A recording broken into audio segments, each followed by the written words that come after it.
Hey guys, happy Thursday. I just wanted to check in real quick and see how everyone is doing midweek. Um, this week we don't have a discussion board thread, so I don't need to remind you about posting your initial thread.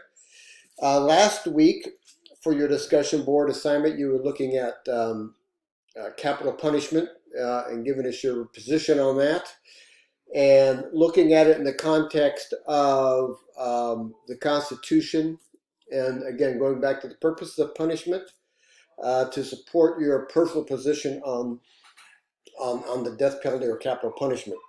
Um, I think it's important to know that over the years, the position on capital punishment has changed. More and more people are beginning to rethink their position, and it's continues to lean more towards it's not an effective use as a punishment. And so I think, much like anything else, um, society is key into looking at the evolving levels of decency. And so, as the years go forward, I wouldn't be surprised if the case reaches the Supreme Court and they decide that it is, in fact, unconstitutional.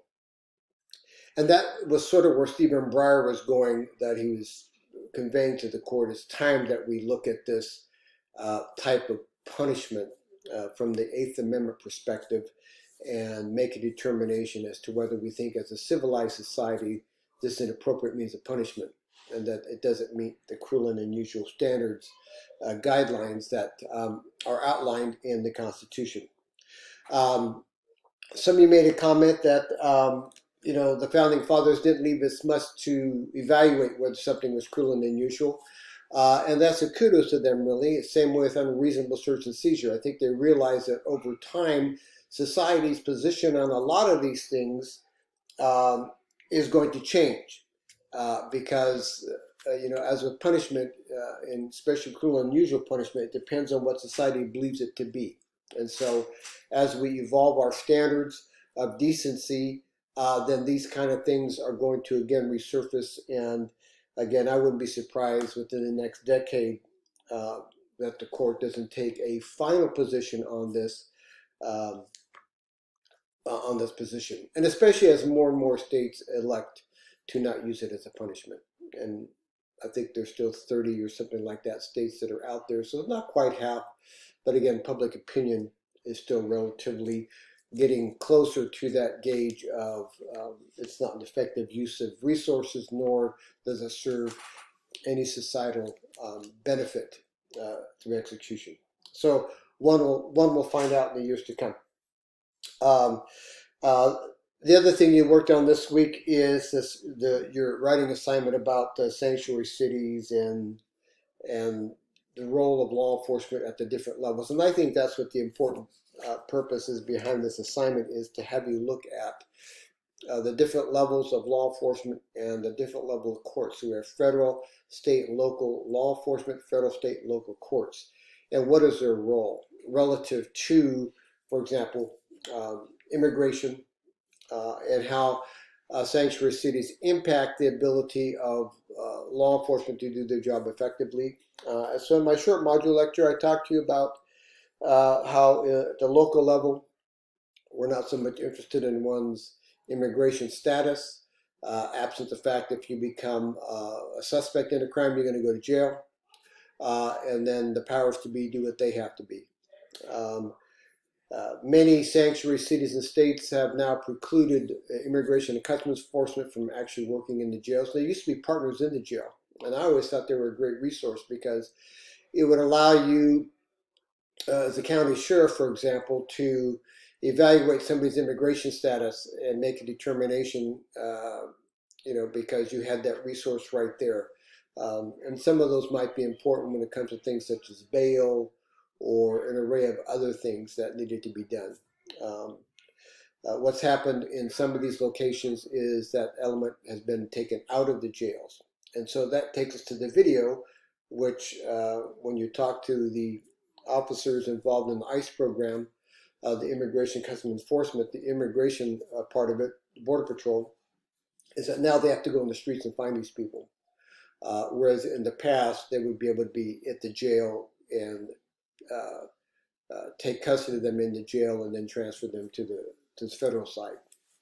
So it's important to understand the role of each. So the role of local law enforcement, the role of state law enforcement, federal law enforcement as it relates to immigration enforcement. And again, immigration is a federal crime, so it's enforced by federal immigration officers, not local police and not state police. That's not their role, never has been.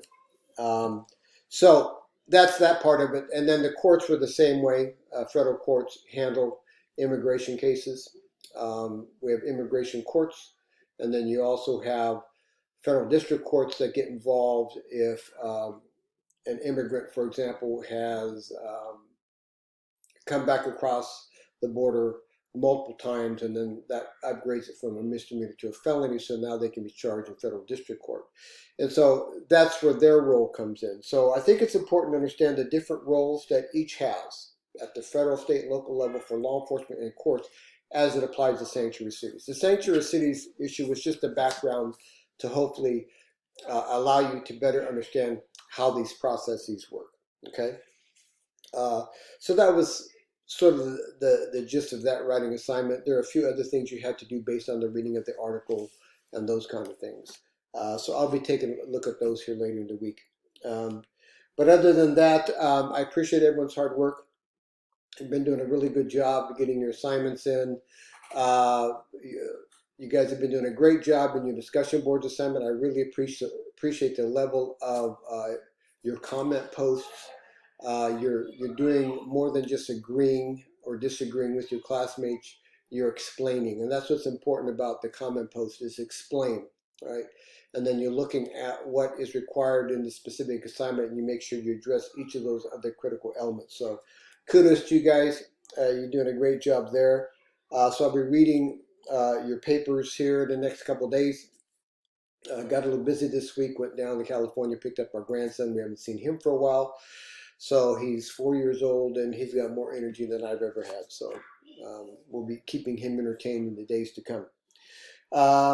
Other than that, we got a lot going on in criminal justice right now. We just got through dealing with this pandemic issue, and now we have the criminal justice reform and a lot of the civil arrests associated with that. So time will only tell where that takes us, but hopefully it'll take us in the right direction as a nation in terms of our ability to deal with some of the concerns raised by the citizens about how people are treated within the criminal justice system itself, not only from law enforcement, but the courts and corrections.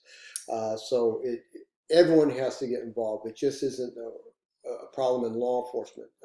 We need to evaluate how the courts are doing things. We need to evaluate sentencing. We need to evaluate corrections and an array of things in terms of how we punish people for specific types of crimes. So it's an evolution. It takes time. It's never one easy step. Okay.